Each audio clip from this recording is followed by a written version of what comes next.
지금 보시면 현물 ETF가 승인이 났죠. 승인이 났고 사실 저 개인적으로 3월 달로 연기될 거라고 생각을 했는데 6대 4였습니다. 40%가 11일 날 승인.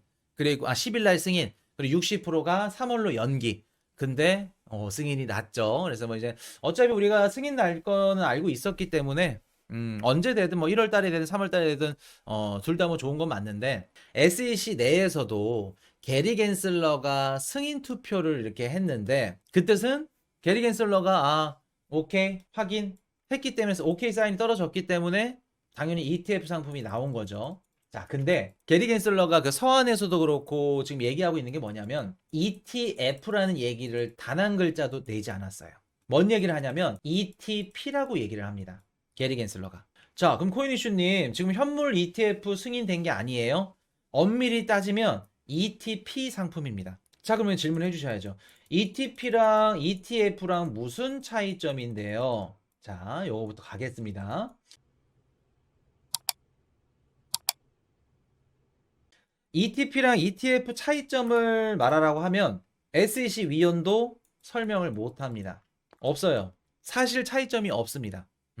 ETF나 ETP나 똑같습니다. 근데 진짜 미세하게 차이점을 찾자면 이번에 승인된 게 ETP고 ETF는 다른 상품인데 ETP 같은 경우에는 우리 이제 자산운용사 있죠. 뭐 블랙록, 피델리티 이런 애들. 뭐 위즈덤 3, 발키리, 캐시우드, 아크인베스트 이런 애들의 입김이 어떻게 보면 좀 브랜드 파워가 조금 더 들어갔다. 자산운용사 뭐 이런 뭐 펀드사들 얘네들의 힘이 조금 더 힘이라고 하면 안 되겠다. 영향력이 조금 더 들어갔다. 그게 무슨 뜻이냐면 만약에 ETF 상품을 출시를 해가지고 예를 들어서 블랙록이 ETF 상품을 출시했어. 근데 그 ETF 상품이 망했네. 근데 블랙록도 망했어. 그러면 이거를 SEC가 무조건 보장해 줍니다. ETF 상품은 보장이 무조건 가능이에요. 근데 ETP 상품은 보장이 무조건은 아닙니다. 이해되셨나요? 내가 만약에 현물 ETF 상품을 이렇게 하다가 그럴 일은 없겠지만 블랙록이 어떻게 됐다? 무너졌어. 없어졌어. 상품이 없어졌어. 그럼 블랙록이 책임을 이제 지고 다른 기관들이 책임을 져야 되는데 얘네들까지 없어졌네? 그럼 책임을 받을 수 있는 곳이 있다 없다? SEC가 해준다 안 해준다? 안 해준다. 그럼 쉽게 말해서 ETF가 망하면 누가 보장해준다? SEC가 무조건 보장해준다. 근데 ETP는 망해도 보장을 안 해준다. SEC가. 그럼 누가 해준다? 블랙록이.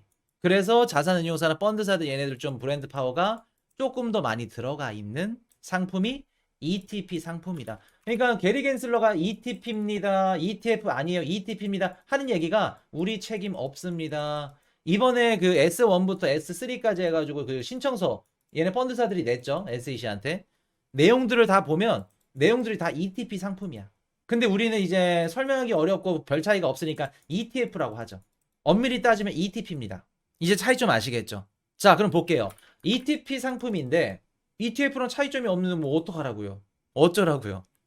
어쩌라고 하면 할 말 없습니다. 근데 미세한 차이점은 있죠. 개민지, 기간인지 미세한 차이점은 있죠. 자, 볼게요. 우리 개미들 입장에서 블랙록이 무너지고 망할 거라 생각하나요? 블랙록? 전 세계 뭐 1경 몇천조 원을 막 굴리고 바이든 정부 경제부 출신 애들로 다 똘똘 뭉쳐있고 민주당 애들이고 전 세계 1등 자산운용사 이게 무너진다? 솔직히 개인적인 생각도 저도 무너진다 생각 안 합니다. 어떻게 무너져? 근데 기관들 입장에서 바라볼게요. 기관들 입장에서. 기관들 입장에선 어떻게 보면 좀 동종업계니까 더 잘 알아. 얘네가 뭐가 있고 뭐가 문제가 있고 정치권이 어떻고 우리보다 한 달, 두 달 더 빨리 알아, 정보를.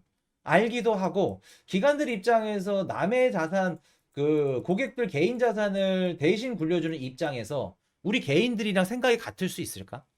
생각이? 무조건 얘네는 안 망한다. 보장할 수 있을까? 우리가 생각하는 것보다 더 신중해야 되는 게 기간입니다. YCK님이 너무 좋은 얘기 해주셨다. 블랙록이 아니어도 다른 발행사가 망하면 ETP 증발 시 시장 충격 올 것 같네요. 그렇죠. 그렇죠. 블랙록이 아니어도 나머지 뭐 비트와이즈라던가 발키리 뭐 해시덱스 이런 애들이 많이 무너졌어. 그럼 우리 비트코인 시장과 ETP 시장 어떻게 될까? 블랙록도 경고할 수 있을까? 없다는 겁니다. 없다는 겁니다.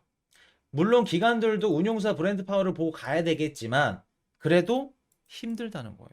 힘들다는 겁니다. 그러면 개인들 입장에서 블랙록 망할 일 없어. 자금들 미친 듯이 넣겠죠. 근데 기관들 입장에서는 아무리 블랙록이라도 앞에 아무리가 붙는 겁니다. 아무리. 혹시 기관들 입장에서는 우리와 다르게 한 단계 망설여질 수 있는 이런 방어막이 하나 있다는 겁니다. 이해되셨나요? 그렇기 때문에 우리가 무분별하게 막 비트코인 지금 현물 ETF 돼가지고 아까 우리 멤버십 회원분들 중에 현물 ETF 너무 일찍 됐어요. 좀 늦게 되었으면 좋았을 걸 말씀해 주신 분들이 계시더라고요. 이해 갑니다. 저도 그래요. 근데 한 가지 말씀을 드릴게요. 아까 우리 실시간 방송에서 어떤 구독자분이 이런 질문 해주셨죠. 이제 앞으로 변동성 적어지나요? 없어지나요? 그 답변을 드릴게요. 자, 이 누님을 계속 왜 보고 있는 거야? 이 누님이 낫다. 자, 기존에 우리가 비트코인 시장이 여기서 빨간색이 마켓입니다. 파란색이 비트코인이죠. 코인 시장이에요. 기존에는 우리 비트코인 시장이 마켓이 이 정도였다면 지금은 현물 ETF 승인이 돼서 어떻게 되죠? 이제 전 세계 주식, 전 세계 글로벌 증시 거의 시가총액의 거의 한 40% 50% 넘게 차지하죠. 미국이 한 60% 70%까지 가나요? 그 정도의 월가 미국 금융시장에 이제 당당하게 비트코인이 들어갔죠. 이렇게 볼게요. 예를 들어서 좀 말씀을 드리자면 예전에는 비트코인을 슈퍼마켓에서 팔았어. 동네 슈퍼마켓. 근데 지금 현물 ETF 승인 나고 나서 이제 코스트코, 월마트, 롯백, 현백 다 입점했어. 이해되셨나요? 자, 그럼 볼게요. 우리가 지금 슈퍼마켓에서 팔다가 코스코, 월마트, 롯백, 현백 더 큰 매장에서 파니까 당연히 막 기대하고 막 사람들이 많이 사줄까봐 좋은 얘기들만 해. 너무나도 막 짱이래. 막 폭등한대. 비트코인 몇억 달러가 들어온대. 맞습니다. 그 얘기도. 근데 반대로 얘기해 볼게요. 반대로. 슈퍼마켓에서 팔던 이 비트코인 제품이 코스코, 월마트, 현백, 롯백 입점해서 얘 제품이 얼마만큼의 경쟁력이 있을지, 얼마나 많이 팔리고 잘 팔릴지는 그거에 대한 기사나 그런 분석은 하나도 없죠. 무조건 시장 마켓, 빨간 색깔이 커지니까 무조건 가격은 올라갈 거야. 왜? 수요자가 더 늘었으니까. 근데 반대라면, 그 반대라면. 쉽게 말해서 내가 축구 선수야. K리그에서 뛰다가 프리미어리그 갔어. 다 성공하나요? 다 성공하나요? K리그에서 막, 헛다리 짚고 막 중거리 슛 막 때리면서 막 골 맨날 매년 두 자릿수 기록해. 프리미어리그 간다고 무조건 성공한다는 보장이 있나요? 없습니다. 없어요. 성공할 수 있는 확률? 있겠죠. 박지성, 뭐 손흥민, 쉽나 그게? 그렇기 때문에 우리가 마켓만 보고 커졌다 그래서 수요가 무조건 뭐 많이 들어와서 유입이 더 늘 거다? 물론 그 얘기도 틀린 얘기는 아니에요. 맞습니다. 근데 반대로 가격이 떨어진다고 볼게요. 어떻게 될까? 가격이 떨어진다고 볼게요. 그동안 비트코인 가격이 떨어졌을 때 여기에서 얘네들이 시장을 장악해서 비트코인 가격을 떨궜어. 이 작은 마켓에서. 뭐 예를 들어서 비트코인을 먼저 선점했거나 아니면 뭐 대량 매수해가지고 기업을 통해서 던졌거나 중국 채굴장들이거나 근데 이제는 어떻게 된다? 우리가 알고 있는 블랙록, 뱅가드, 피델리티 뒤집어지는 애들 막 전세 글로벌 다 들어옵니다. 그럼 얘네들이 던지면 어떻게 될까? 기존에는 조그마한 애들이 던져봤자 어느 정도 일정 폭 그냥 하락했다가 또 반등했다가 시장이 스무스해. 근데 여기서 만약에 수급이 들어와서 얘네들이 던진다 그러면 어떻게 될까?